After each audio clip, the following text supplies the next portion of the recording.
riches in the sunset, standing out to sea. Tell me where you're going so decisively. What's your destination? Tell me where you're bound. We can move together where adventures abound.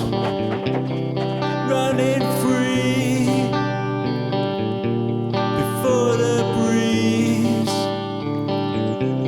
Are there many days such as these?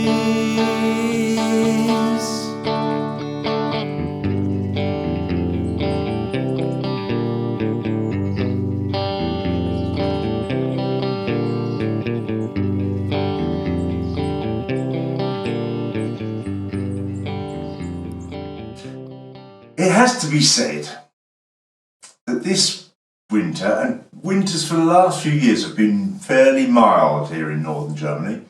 This winter looks at the moment like being the mildest winter I've ever known here. You can conclude what you want. It seems to suggest that the climate is changing, but it's not, obviously not scientific evidence thereof, but it looks that way, doesn't it? This certainly looks like being the mildest winter we've had. We've had some frost, we haven't had any snow at all yet. A couple of years ago I was lucky enough to pick up some cross-country skis, and because in the first 15 years or so that I lived here, guaranteed a good snow in the winter, ideal for really cross-country skiing. I say a couple of years ago I picked some up. We haven't had enough snow since to use them.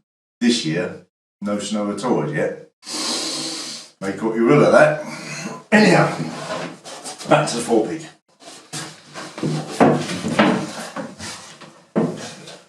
You remember when I was talking about the galley? There's a bit echo in here, so you'll have a weird sound. When I was talking about the galley, I talked about the shelves being fixed to the hull to give it that monocoque structural element. That's true. In fact, Jay Benford says that the furnishings become part of the structure of the hull. Most important, I think. The way I had done the boards in here in the forepeak were made. The first one is a lift-out board with some side pieces fixed to the hull. The next two sections were full-width boards. I'd glued battens to the hull, but the boards were full width, and I decided to change that so that I've got a section that is fixed to the hull up the side. You can see it at the front here, Kerry, can't you? So this section is fixed now and glued to the hull. We've got battens underneath that where the board drops in, basically speaking. So that's in. So now we've got this structural element the whole way around the forepeak. Reinforcing the sides. The boards are in, and now the last thing I'm doing in the forepeak is I'm fitting a couple of shelves, one shelf either side, port and starboard shelves for clothes and whatever. What we had in our previous cruising boat was we had the same idea, shelves here, and then we had nets that hung from that shelf up to the forward bulkhead with our clothes in, and that's should do the same thing here. So, in process of fitting these shelves, and then I should get it sanded out. I also did a bit of filling around and about where it was necessary.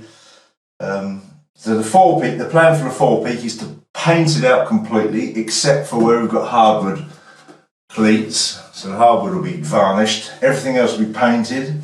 These two panels, each side, will be covered in a sort of foam-backed cloth stuff that is available for the very purpose for boats.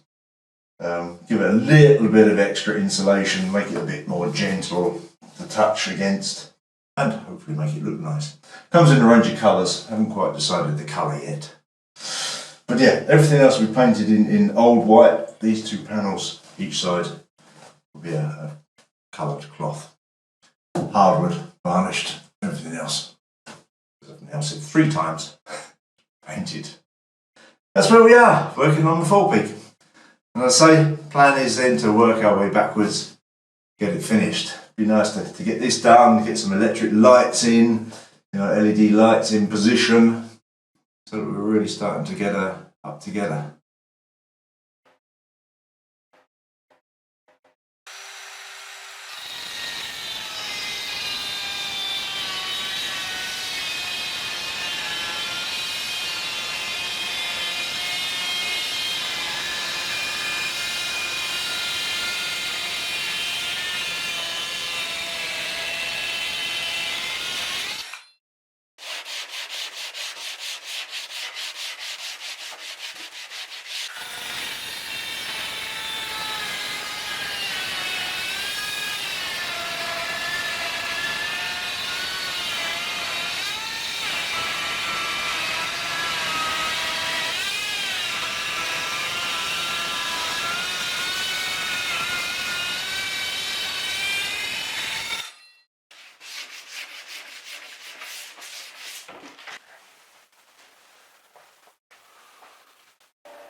Good, isn't it?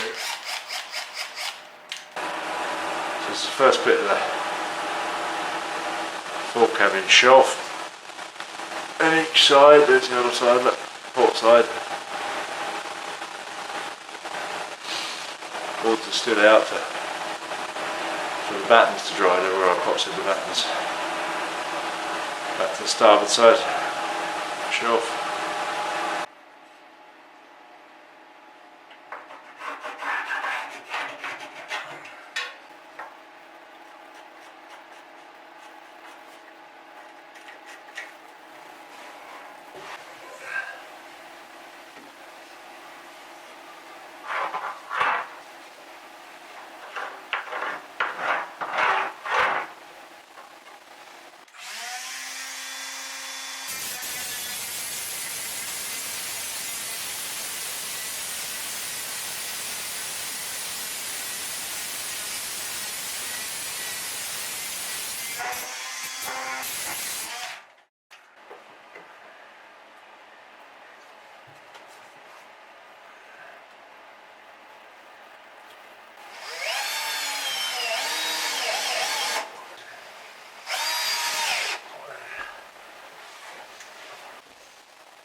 A quick couple of words about this.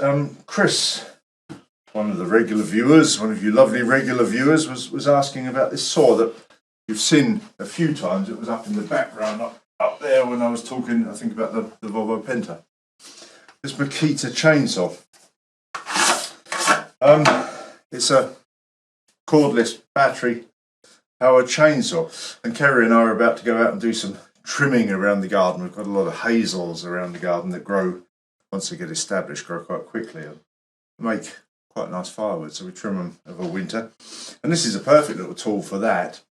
It takes two of these 18-volt Makita batteries, just flip in there like that, either side, turn it on the button, and then chainsaw. There's nothing special about it. The power is impressive for a cordless chainsaw. I never imagined that we'd get as far as the battery powered electric chainsaws. I've got a Dolmar over here,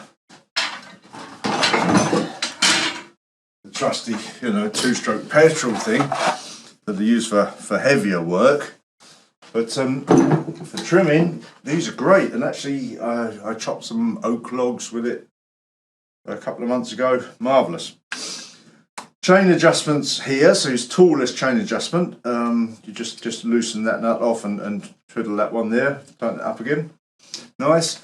Only thing I've got to say about it is I feel the chain's a bit on the thin side. But I say for trimming, probably okay. It's marvellous. Chain oil in there. Very good. And the reason I came to that This is not boat building tools at all, but the reason I came to that was that we have quite a long hedge down our garden this side. It's about 2 meters tall or so, thuya hedge. And is it thuya or cypress? Anyhow, one or the other. And then somebody recommended these Makita hedge cutters. And I bought one of these. That's where I started. Just takes the one battery. What's going on there? And trimmed the hedge with it a couple of times now. We only do it once a year. And it's absolutely brilliant. I can trim the entire hedge on one battery charge. So it runs for an hour, hour and a half maybe. Hour and a half on one battery charge. No cord dangling around. You're not going to run an extension cable out there. Absolutely marvellous. So I was very impressed. And then the next step up, Makita has done quite well out of us, was this, what we Brits call a strimmer, and the Americans call a weed whacker, I do believe. Same story, for running around the edges of the garden. Also brilliant, we carry trims with the little mowing tractor that we've got, or cuts with the mowing tractor. I ran around the edges with this.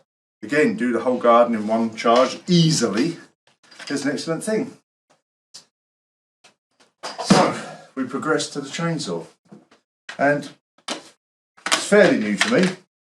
I've used it a few times so far. I like it. Not really a boat building, although clearly you could use it for rough woodworking. Clearly could. Good tool. Well guys, that's it for this week. Thank you for watching. It's very much appreciated. Watching the ads, of course, always helps.